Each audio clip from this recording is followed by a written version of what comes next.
नमस्कार दोस्तों।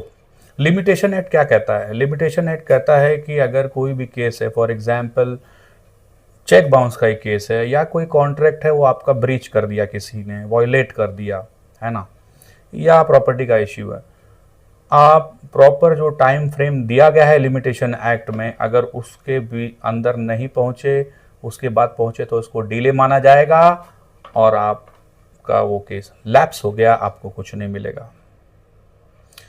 जैसे आपका चेक बाउंस हुआ, ठीक है, अगर वो सिविल सूट में आपने डाला, क्रिमिनल लॉ में नहीं डाला, 3 साल तक उसका वो नियम है।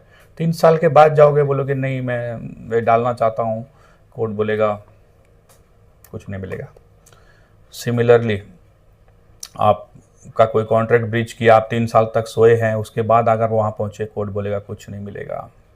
अगर प्रॉपर्टी आपका कोई है 12 साल तक, बोले मैं तो विदेश गया था, 12 साल तक आपने कुछ भी नहीं किया, कोर्ट मानेगा कि बहुत घोर निद्रा में, कुंभकर्ण की निद्रा में सोए थे, करोड़ों की संपत्ति है, नील बटे सन्नाटा, कुछ नहीं मिलेगा।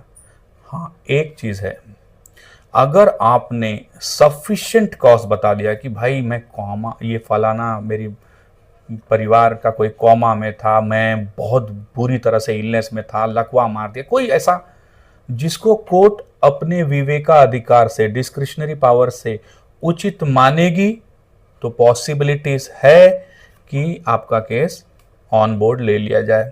अन्यथा जो टाइम लिमिट है उसको आपने लैप्स कर दिया, so you are going to lose, then nothing can be done.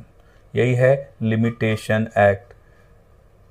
मतलब जो अवधि दी गई है उसके अंतराल में ही आपने अपना कार्यक्रम शुरू कर देना है, अन्यथा टाए टाए फेस फेस।